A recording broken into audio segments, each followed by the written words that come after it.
All right. So with the election of Zohran Mamdani in New York, a lot of people are whining. A lot of New Yorkers are crying. They're going to move. They can't take it. They don't like the idea of a democratic socialist taking the city over. Wow. Unbelievable. A lot of virtue signaling. I don't know what they're signaling, though. I think they're trying to show us they have integrity. They don't like socialism, but I have news for you. As someone who left New York more than 20 years ago, you don't have integrity. I'm not saying I have that much either, but geez, you stayed during Giuliani. You stayed during Eric Adams. You stayed during Bloomberg. Let's talk about this for a second. So now that a guy, he's not even there yet. So you haven't seen exactly what he is going to do. But the idea of some of these communitarian ideas is so repulsive to you. But let's go over what was not repulsive to you. Apparently not repulsive enough to make you move. Rudolph Giuliani defended cops no matter what they did. All right. Destroyed schools, cut funding, just an absolute disastrous mayorship.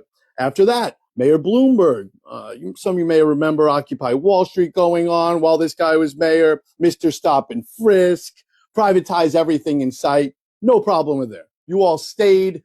You weren't moving then. Okay. Eric Adams, the biggest fucking lowlife possibly to ever sit in that office.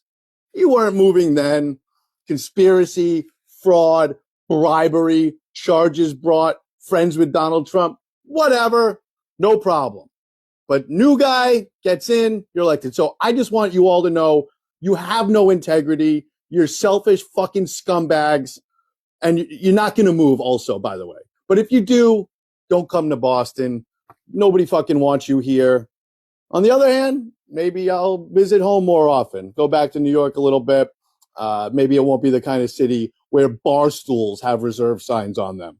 I don't know how fast that's going to happen, but I do know that I left the city that I used to love in the 80s and 90s, a real New York, a little gritty, a place where people were welcome in more spaces, and hopefully it returns to that a little bit. I think it'll take more than just a new mayor, but I hope for the best, and I wish my hometown well, unlike all of these scoundrels who are threatening to leave. But again, they're not going anywhere. I just want to remind them that they stayed during these horrific administrations and that they're not the ones with integrity here.